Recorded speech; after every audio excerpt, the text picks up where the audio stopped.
ওই মেয়েটা আমার উপর দোষ চাপিয়ে দেয়, অথচ এই মেয়েটা তার নিজের আপন ভাইয়ের সাথে কুকর্মের সাথে লিপ্ত। ডিএনএ স্যাম্পল রাখা হয়, মেয়ে আপন ভাইয়ের নাম স্বীকার করে। নির্দোষ, কোনো দোষ আমরা হাইনি। সম্প্রতি নেত্রকোনার মাদ্রাসা ছাত্রীর ওপর হওয়া সেই নির্যাতনের ঘটনায় তোলপাড় হয়েছে গোটা দেশের মানুষ। আর এতে করে একদল মানুষ মেয়েটির পক্ষ নিচ্ছে, আবার অন্য পক্ষ মাদ্রাসার শিক্ষককে ফাঁসানো হয়েছে বলে মন্তব্য করে সেই শিক্ষকের পক্ষ নিচ্ছে।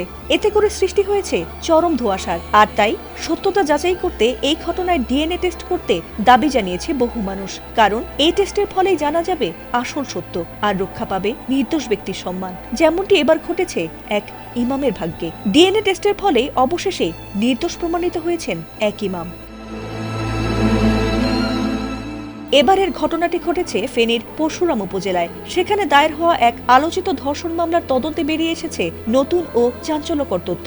ফরেনসিক ও ডিএনএ পরীক্ষার ভিত্তিতে পুলিশ জানিয়েছে, অভিযুক্ত মক্তব শিক্ষক ও ইমাম মোজাফর আহমেদের বিরুদ্ধে আনা অভিযোগের কোনো সত্যতাই মেলেনি। উল্টো ভুক্তভোগী কিশোরীর সন্তানের জৈবিক পিতা হিসেবে তার বড় ভাই মোর্শেদের সম্পৃক্ততা নিশ্চিত হয়েছে।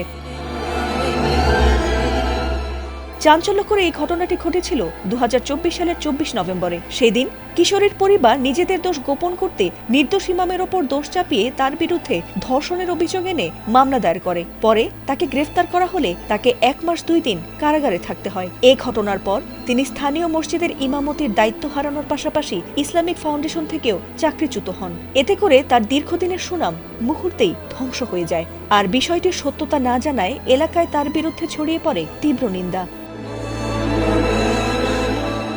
এ ঘটনায় সেই কিশোরীকে জিজ্ঞাসাবাদ করা হলে বিষয়টি শুরুতে সে স্বীকার না করলে তদন্তের এক পর্যায়ে ইমামের ডিএনএ পরীক্ষা করে সিআইডি। আর এরপরই মেলে সেই সত্যতা। পরে সেই কিশোরীর ভাই মোর্শেদকে গ্রেফতার করে ডিএনএ পরীক্ষা করা হলে শিশুটির সঙ্গে তার ডিএনএ শতভাগ মিলে যায়। এতে করে তদন্ত কর্মকর্তারা নিশ্চিত হন যে শিশুটির জৈবিক পিতা তার আপন ভাই মোর্শেদ।